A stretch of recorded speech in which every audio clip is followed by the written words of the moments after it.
আসসালামু আলাইকুম। এটিএন বাংলার গ্রামগঞ্জের খবরে সবাইকে স্বাগত জানাচ্ছি তানিয়া ইসলাম রাত্রি। শুরুতেই বিআরবি কেবলস সংবাদ শিরোনাম।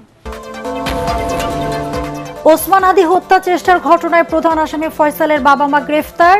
নরসিংদীর বিল থেকে হামলায় ব্যবহৃত অস্ত্র গুলি উদ্ধার।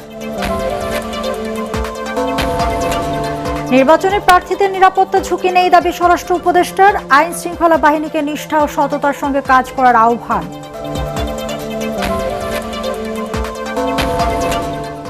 শিক্ষার্থীদের রাষ্ট্রের কল্যাণে আত্মনিয়োগের তাগিদ শিক্ষা উপদেষ্টার। রাজশাহী বিশ্ববিদ্যালয়ের সমাবর্তনকে ঘিরে উৎসব মুখর ক্যাম্পাস। নারায়ণগঞ্জ ১ আসন রূপগঞ্জে ভূমি দখল মাদক সমস্যার সমাধান চান ভোটাররা। শান্তিপূর্ণ নির্বাচনের প্রত্যাশা।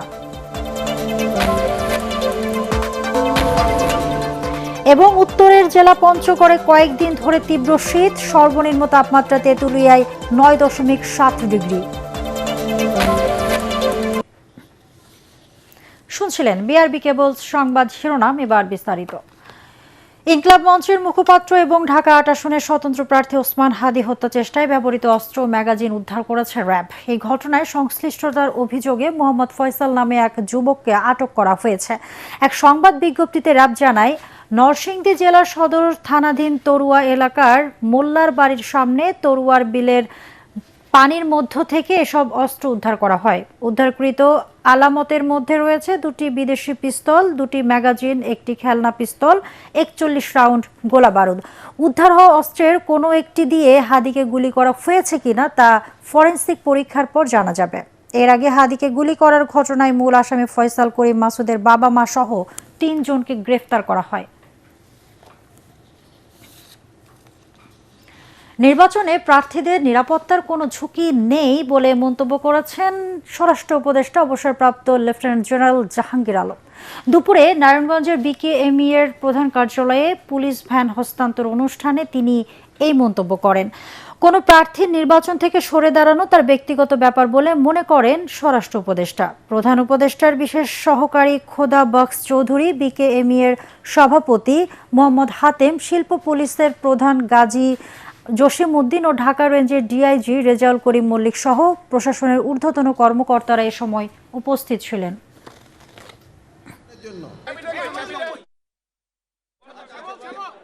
নির্বাচন করবে, কে নির্বাচন করবে না, সে কি জন্য করবে না, কেন করবে না, এটা যার যার ব্যক্তিগত। এটা ব্যতীত তো আমাদের তো বলার মতো কোনো কিছু নেই। এখন নিরাপত্তা তো একটা বড় ধরনের শব্দ। তা আপনারাও আজকে সবাই তো এখানে আসছেন, আবার আপনারাও তো বলতে পারতেন যে আমি আমার নিরাপত্তার সংকট আছে, আমরা কেউ আসবো না।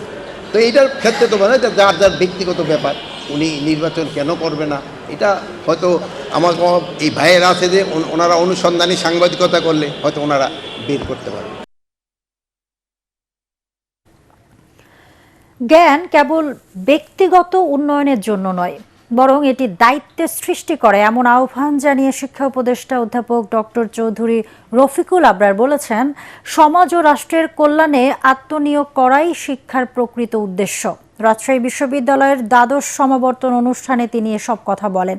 প্রায় ৬ বছর পর অনুষ্ঠিত এই সমাবর্তনে বিশ্ববিদ্যালয়ের বিভিন্ন অনুষদের ৬০, ৬১ ও ৬২তম ব্যাচের মোট ৫,৯৬৯ জন শিক্ষার্থী অংশ নেন। এই উপলক্ষে ক্যাম্পাস জুড়ে ছিল উৎসব মুখর পরিবেশ। বের করা হয় শোভাযাত্রা। বিশ্ববিদ্যালয় মঞ্জুরি কমিশনের চেয়ারম্যান অধ্যাপক ডক্টর এস ফায়েজ ও রাজশাহী বিশ্ববিদ্যালয়ের উপাচার্য ও অধ্যাপক ডক্টর সালেহ হাসান নকিব সহ শিক্ষক শিক্ষার্থীরা অনুষ্ঠানে উপস্থিত ছিলেন।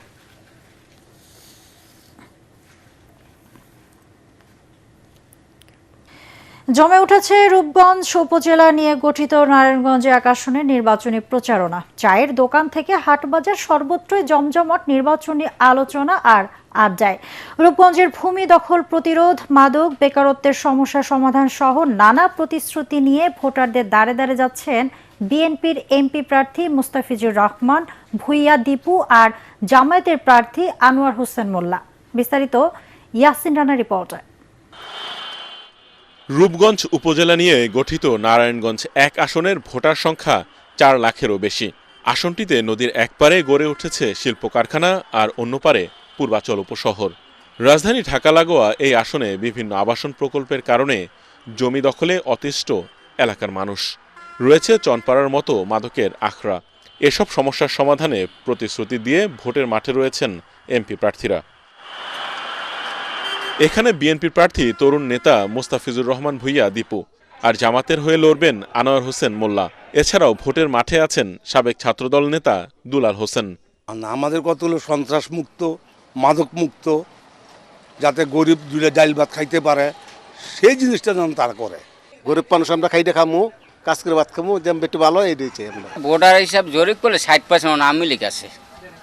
ওরা তো আওয়ামী লীগই করে না, প্রকাশে করে না, আসে না বিএনপি আর জামাতের পোস্টার দেখছি এলাকার কিছু ফাঁকে ফাঁকে। সন্ত্রাস ও মাদকমুক্ত এলাকা গড়ে তোলার প্রতিশ্রুতি দিচ্ছেন সব প্রার্থী। এছাড়াও ভোটারদের দ্বারে দ্বারে গিয়ে স্থানীয় নানা সমস্যা তুলে ধরে সমাধানের অঙ্গীকার করছেন তারা। সাধারণ জনগণ সন্ত্রাস মুক্ত একটি রূপগঞ্জ দেখতে চায়, মাদক মুক্ত একটি রূপগঞ্জ দেখতে চায়, চাঁদাবাজ মুক্ত একটি রূপগঞ্জ দেখতে চায়। সাধারণ মানুষ যেভাবে চাচ্ছে সেই কাজগুলো আমি করতে চাই এবং ব্যাপক সাড়া পাচ্ছি। দাঁড়িপাল্লায় ভোট দেওয়ার আহ্বান জানিয়ে রূপগঞ্জের পাড়া মহল্লায় মতবিনিময় সভা, দলীয় বৈঠক করে ভোটের মাঠ গুছিয়ে আনছেন জামাতের প্রার্থী। আমরা আশাবাদ ব্যক্ত করি যে আমরা ইসলামী একটা সরকার পাবো। সেই সরকারের অনুমোদন সাপেক্ষে এমন উন্নয়ন করতে চাই যা দেখলে মানুষ মনে করবে একটা স্বপ্নের রূপগঞ্জ করে উঠেছে। তরুণদের নিয়ে মতবিনিময়ে উঠান বৈঠক, বেগম খালেদা জিয়ার রোগ মুক্তি কামনায় দোয়ার আয়োজন করছেন ধানের শীষের প্রার্থী মোস্তাফিজুর রহমান দীপু। ইয়াং জেনারেশন আপনি দেখবেন প্রার্থীর বায়োগ্রাফি নিয়ে অ্যানালাইসিস করে তারপর তারা কিন্তু ভোট কেন্দ্রে যাবে। এর জন্য দল থেকে অথবা আমরা নিজেরাই প্রতিটা প্রার্থীর আলাদা ওয়েতে আমরা আইডেন্টিফাই করতেছি তাদের কিভাবে করে স্যাটিসফাই করা যাবে, ইভেন তাদের কিভাবে দেশের উন্নয়নমূলক কাজ করে তাদেরকে আকৃষ্ট করা যাবে। কিছু দুষ্ট লোক জমিকে সাইনবোর্ড দেখায়, তারা বালি ভরাট করে করে বিভিন্ন ওয়েতে তারা জায়গাগুলিকে দখল করে ফেলতেছে। রূপগঞ্জবাসী এটা নিয়ে খুব আতঙ্কে থাকে। আমি প্রথমত চেষ্টা করব ওই আতঙ্কের থেকে তারা মুক্ত হওয়ার জন্য। অতীতে এই আসনের নির্বাচনে পেশি শক্তির ব্যাপক প্রভাব থাকলেও আগামীতে একটি সুন্দর শান্তিপূর্ণ নির্বাচনের প্রত্যাশা ভোটারদের।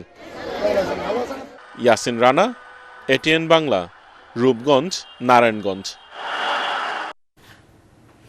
সালাম স্টিল ভোটের গাড়ি নিয়ে এখন গাজীপুরে আছেন সহকর্মী খায়রুল ইসলাম। তিনি জানাচ্ছেন সেখানকার ভোটের হালচাল। সালাম স্টিল ভোটের গাড়ির নির্বাচনী প্রচার প্রচারণার খবর জানাতে আজ আমরা এসেছি গাজীপুর 2 আসনে। ভোটাররা বলছেন যে আসলে যেই নির্বাচনে জয়ী হোক না কেন এই আসনের যে সমস্যাগুলো রয়েছে, সড়কের সমস্যা, মাদকের সমস্যা, বেকারত্ব সহ আরও নানাবিধ কিন্তু আসনের সমস্যা রয়েছে। সে সকল সমস্যায় যিনি কাজ করবেন তাকেই কিন্তু তারা প্রতিনিধি হিসাবে নির্বাচন করবেন। প্রার্থীরা কিন্তু প্রতিনিয়তই তাদের নির্বাচনী প্রচারণা চালাচ্ছেন, মানুষের দ্বারা দ্বারা যাচ্ছেন, নানা প্রতিশ্রুতি দিচ্ছেন, ভোটারদের ভোট নেওয়ার জন্য নানা ধরনের আশ্বাস কিন্তু তারা দিচ্ছেন। এই ছিল গাজীপুর 2 আসন থেকে সালাম স্টিল ভোটের গাড়ির নির্বাচনী প্রচার প্রচারণা নিয়ে সর্বশেষ খবর আমার কাছ থেকে। চাঁপাইনবাবগঞ্জ 3 সদর আসনে মনোনয়নপত্র সংগ্রহ করেছেন জামায়াতে ইসলামীর কেন্দ্রীয় নির্বাহী পরিষদ সদস্য ঢাকা মহানগরীর দক্ষিণের আমির নুরুল ইসলাম বুলবুল। দুপুরে জেলা রিটার্নিং কর্মকর্তার কার্যালয়ে গিয়ে তিনি মনোনয়নপত্র সংগ্রহ করেন।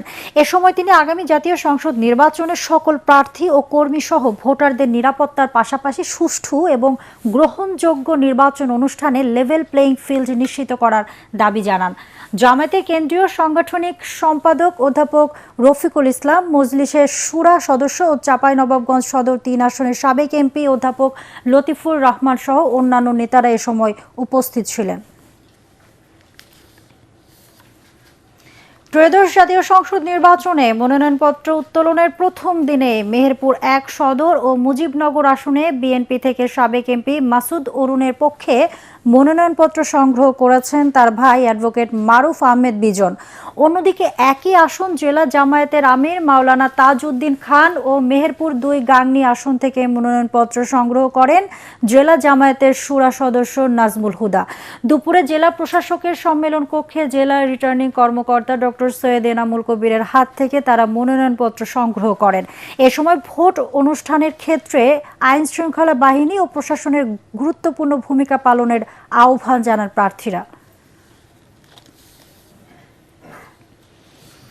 উত্তরের জেলা পঞ্চগড়ে গত কয়েকদিন ধরে তীব্র শীত অনুভূত হচ্ছে।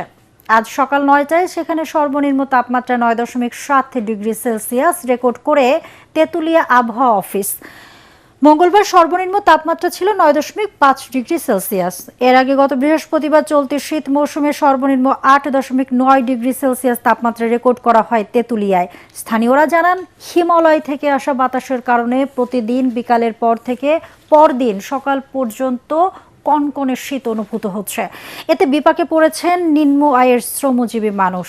হাসপাতালগুলোতে বাড়ছে শীতজনিত নানা রোগে আক্রান্তদের ভিড়। এদিকে এ মাসের শেষে তাপমাত্রা আরও নিচের দিকে নেমে যাওয়ার আশঙ্কা রয়েছে বলে জানিয়েছে আবহাওয়া অফিস।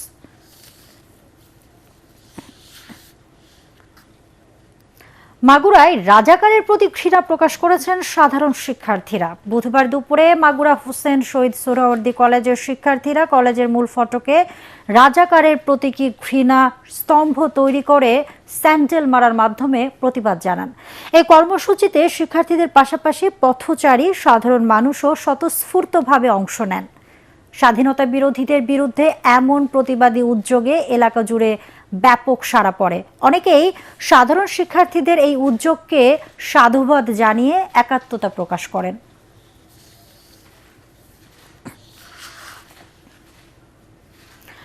মহান মুক্তিযুদ্ধে পাকিস্তান সহ স্বাধীনতা বিরোধী সব শক্তির নিঃশর্ত ক্ষমা চাওয়ার দাবিতে সাতক্ষীরায় গণস্বাক্ষর কর্মসূচি পালন করেছে ছাত্রদল।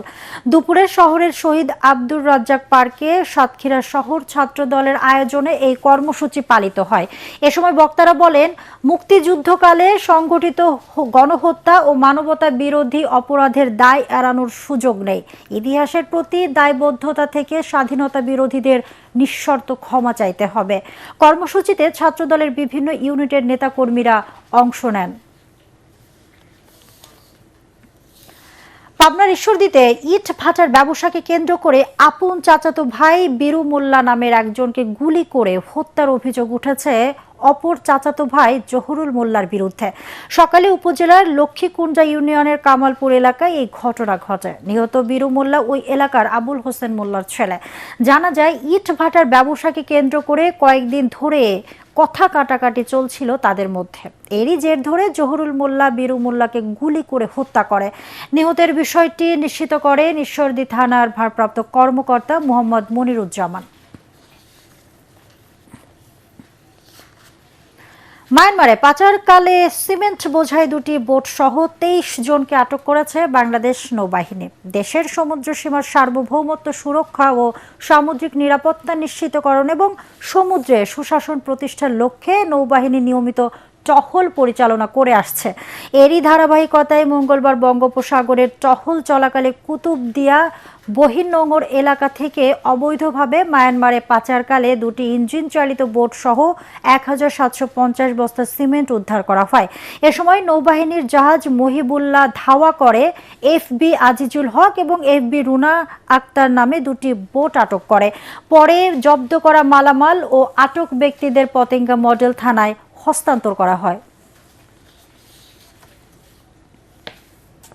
বর্ডার গার্ড বাংলাদেশ বিজিবি দেশব্যাপী চোরাচালান ও মাদকদ্রব্য পাচার রোধে বিশেষ অভিযান অব্যাহত রেখেছে। এরই অংশ হিসাবে হবিগঞ্জ ব্যাটালিয়ন 55 বিজিবির একটি টহল দল অভিযান চালিয়ে প্রায় 36.5 লাখ টাকার বিপুল পরিমাণ ভারতীয় জিরা জব্দ করতে সক্ষম হয়। সকালে হবিগঞ্জের মাধবপুর উপজেলার সিলেট ঢাকা মহাসড়কের সাতছড়ি তেলিয়াপাড়া এলাকায় বালি ভর্তি একটি ডাম্প ট্রাকে তল্লাশি চালিয়ে এসব জিরা জব্দ করে বিজিবি। তবে এর সাথে জড়িত কাউকে গ্রেপ্তার করা সম্ভব হয়নি। যশোর শঙ্করপুরে তানভীর হাসান হত্যা মামলার প্রধান আসামি ও কুখ্যাত সন্ত্রাসী মোহাম্মদ মুসাকে গ্রেপ্তার করেছে র্যাব।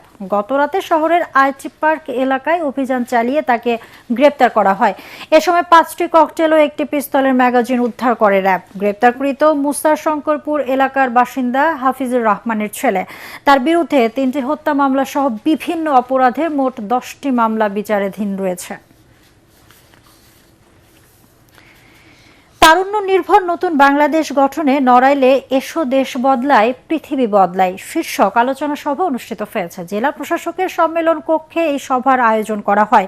নড়াইলের জেলা প্রশাসক ডক্টর মোহাম্মদ আব্দুস সালাম, জেলা তথ্য অফিসার রুস্তম আলী, নড়াইল প্রেস ক্লাবের সাধারণ সম্পাদক এম মাহবুবুর রশিদ লাবলু, এনসিপি নেতা শরীফুল ইসলাম ও জেলা ইমাম পরিষদের সভাপতি মুফতি মাওলানা ওয়াকিউজ্জামান সভায় বক্তব্য রাখেন। বক্তারা তারুণ্যের শক্তিকে কাজে লাগিয়ে সামাজিক উন্নয়ন, নৈতিকতা ও প্রযুক্তি নির্ভর বাংলাদেশ বিনির্মাণে সবাইকে সম্মিলিতভাবে কাজ করার আহ্বান জানান।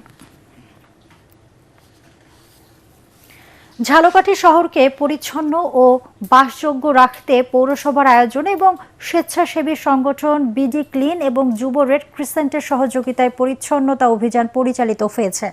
সকালে শহরের পুলিশ লাইন এলাকায় এই কার্যক্রমের উদ্বোধন করেন ঝালকাঠি পৌরসভার প্রশাসক কাউসার হোসেন। শহরের 6টি গুরুত্বপূর্ণ পয়েন্ট থেকে একযোগে পরিচ্ছন্নতা কার্যক্রম পরিচালনা করা হয়। আয়োজকরা জানান, শহরকে পরিচ্ছন্ন ও স্বাস্থ্যসম্মত রাখতে নিয়মিতভাবে এই ধরনের কার্যক্রম অব্যাহত থাকবে। মহান স্বাধীনতা যুদ্ধের স্মৃতি বিজড়িত তেলিয়াপাড়া চা বাগান এখন পর্যটকদের বিশেষ আকর্ষণীয় স্থানে পরিণত হয়েছে। প্রতি বছর বিশেষ করে শীত মৌসুমে দেশের বিভিন্ন এলাকা হতে সেখানে ছুটে যান দর্শনার্থীরা। বিশেষ করে চা বাগানের সবুজ ছায়া ঘেরা পরিবেশ, পাহাড়ে ঘেরা শাপলা বিল ও প্রাকৃতিক সৌন্দর্য পর্যটকদের আরও কাছে টেনে নেয়। মুক্তিযুদ্ধ পরিচালনার জন্য বাংলাদেশকে 11টি সেক্টরে বিভক্ত করা হয়েছিল হবিগঞ্জের তেলিয়াপাড়া চা বাগানে অনুষ্ঠিত বৈঠক থেকে।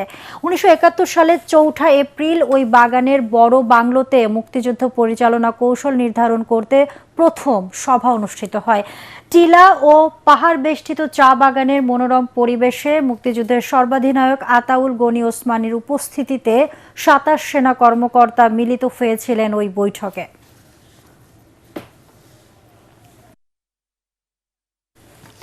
দর্শক, পরবর্তী সংবাদ দেখার আমন্ত্রণ জানিয়ে এখনকার মতো শেষ করছি। এটিএন বাংলা সংবাদ ইউটিউবে দেখতে ব্রাউজ করুন youtube/ATN বাংলা নিউজ। ধন্যবাদ সবাইকে।